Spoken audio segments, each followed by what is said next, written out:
Surprise, surprise. What's up, y'all? It's daytime.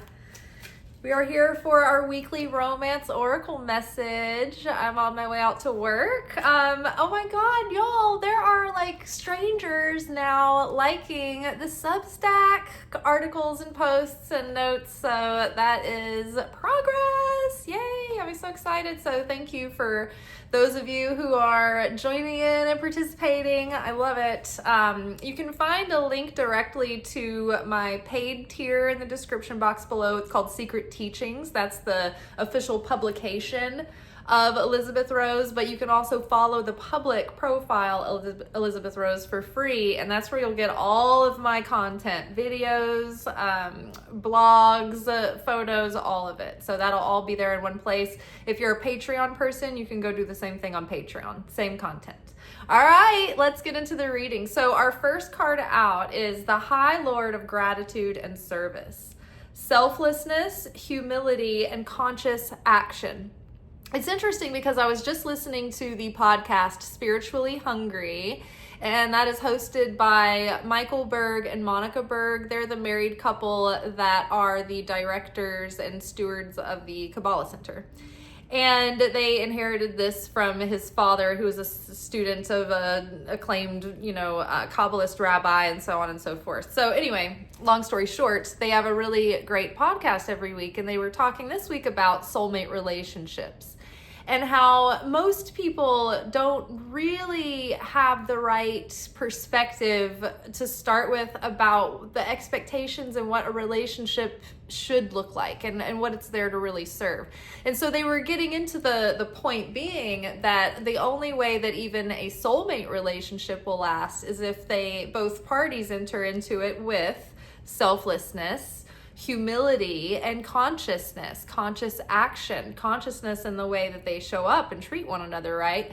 So those of us who are single have an opportunity here to enter into the next cycle of love. That might come in a wave of options. We might meet one person, who knows how it's going to look, but we can start approaching relationships in general with more of a sense of humility and actually, trying to be selfless and see who the other person really is rather than who we want them to be, and be more fair and more just and more truthful entering into things from the beginning. And, in this day and age in society, everywhere you look, people are teaching you how to be how to have a one-upmanship and how to enter into a relationship in an ego battle, a power struggle. And it's just like, dear God, no wonder everybody's at each other's throats and no one's happy and everyone's lonely and isolated. Obviously, if you're coming at a relationship like that, they're not going to be fulfilling. They're going to be a cage, right? But when we really enter into a relationship with an equally yoked person who wants the relationship too, there's equal investment and commitment, and also a commitment to growth and hopefully to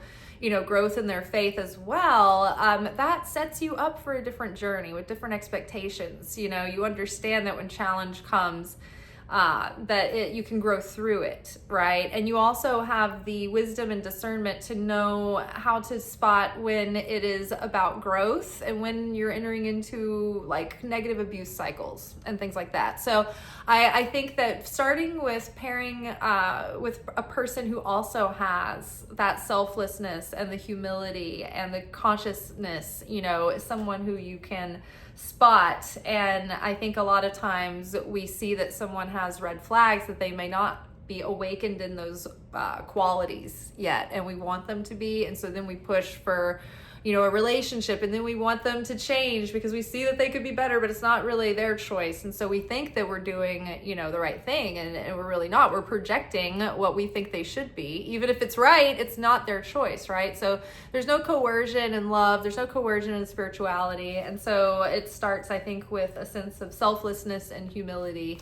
but also healthy boundaries, because someone can decide to weaponize your humility and your selflessness as well, and use it to get what they need. So I think it's part discerning, healthy boundaries, learning how to let someone earn trust over a period of time. All right, the next card is the Dream Walker. This is a beautiful imagery. Dreams, the collective good, and illusions. Right. So when you're entering into the approach and just approaching relationships in general from a perspective of the greater good and the collective, rather than the ego's illusion of what's in it for me? How can I control this? What are you bringing to the table? All of these sort of just like transactional, harsh, anything but tender kind of ways to talk and treat relationships. So when you are like in a dream world and in a fantasy world, you can fall prey to someone who is spinning illusions and who can turn very dark. The relationship can turn very toxic and dark later. Whereas there's also, seeing someone who has a sense of like idealism and willingness to give themselves and to sacrifice themselves, but also to value themselves and stay true to their own, authenticity as well, right? You don't want a total pushover, that's not going to work either. So, breaking through the illusions in a good way, like seeing someone for who they really are, not for who you hope they'll become or for who you hope they would be or wish they would be or prefer they would be, right? Or even in a negative sense, they're not the bad people you project them to be either, right? They're a unique individual and they're complex, and we all are, right? So it's trying to learn how to see someone for who they really are, not placing unfair expectations on them, whether you're justified or not, being able to see the honest truth of who they really are. And that way you can make a real true decision about whether to let them go or, make the effort, right? But I think it's seeing through the illusions that not only others spin, but that we spin over our own eyes, right?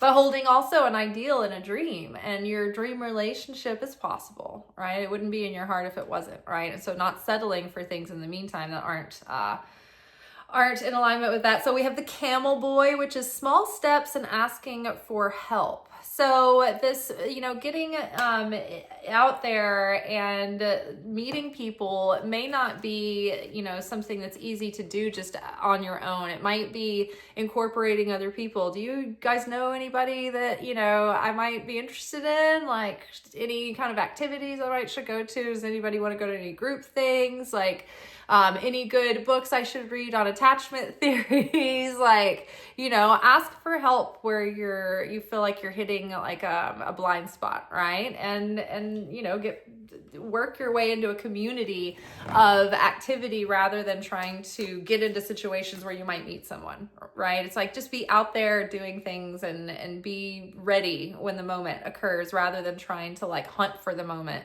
obsessively. And then the high lady of love and compassion, reverence, kindness, and consideration. And I think that this is just underscoring the point that we've already made about like having a kindness and reverence and consideration for who a person truly is, right? And even if you don't like who that is, or even if you disagree with what that is, or even if you could see more of who they could be, it's like have a reverence for what's right in front of you. And if you don't like the peach, then walk on by the tree, because too many people like things about someone, like they're very like, I don't know, they might have a strong magnetic attraction to them. And so they want to make something work that's ultimately incompatible. And they think that once they get that person into a commitment, they'll either wear them down over time or that person will come to their senses or whatever they think that they can shape and mold that person into what they think that they should be or want them to be. Rather than, and this was another point of the podcast, amplifying the person who they truly are within and getting on board with that. And so I think that's part of step one, is seeing somebody for who they truly are. And are you on board? Do you want to amplify this? Do you want to help this blossom and grow? Or are you trying to change this into something else, right? Are you wanting to do a remodel, or are you wanting to like paint the walls and, update the artwork, right? Like there's a difference. So I think having compassion when you see someone's not right, then having the ability to walk away, and give them the freedom to go find something that's right for them and you, right? And being kind, not to try to destroy who a person is, right? Think about like a little dive place with your favorite, like a dive bar with your favorite sandwich, right? When some out-of-state real estate developer comes in and takes that place over and bulldozes it down and takes your favorite bar with your favorite sandwich away and builds some soulless establishment that, yeah, it looks squeaky clean and perfect and approachable on the outside, but it's not what that other thing was, you know? And that's what we do to people. We try to make them more palatable for ourselves. And it's like, just wait for something that's more palatable to come instead of trying to rush it because you're, you know, antsy, right? So, High Lady of Love and Compassion, reverence, kindness, and consideration. All right, y'all, that's all for today. Let's review the High Lord of Gratitude and Service, Selflessness, Humility, and Conscious Action, followed by the Dream Walker, which is dreams, the collective good, and illusions. Next, we have the Camel Boy, which is small steps and asking for help. And the High Lady of Love and Compassion, reverence, kindness, and consideration. All right, y'all, that is all for tonight. Don't forget, if you are interested in going deeper into like the Lost Gospels, Gnostic Gospels, Old Testament, New Testament, Zohar studies, plus just spiritual topics that we cover in our daily readings, but in a more like cohesive, like specific way, you'll love Elizabeth Rose. So you can go find me on Substack or Patreon, but there you will see my whole portfolio of all my work in one place, posts and videos from all platforms. But in addition to that, there is a paid tier for $6 a month or $60 a year where you get 2 months free. And that is the deeper content, the more serious talks and deep dives for people that really want to not only have the knowledge, but use that to transform, really, really go deeper in the transformation. Really understanding the wisdom and integrating that and making it a part of your life. So that's basically what I'm doing there. It's a bridge for people to have a way to God and to Christ and to all of it without having to go through the mainstream options. And I think it strips away a lot of the pollutants and the fat. All right, you guys, at least that's what I'm hoping to do. I will talk to y'all tomorrow. Peace.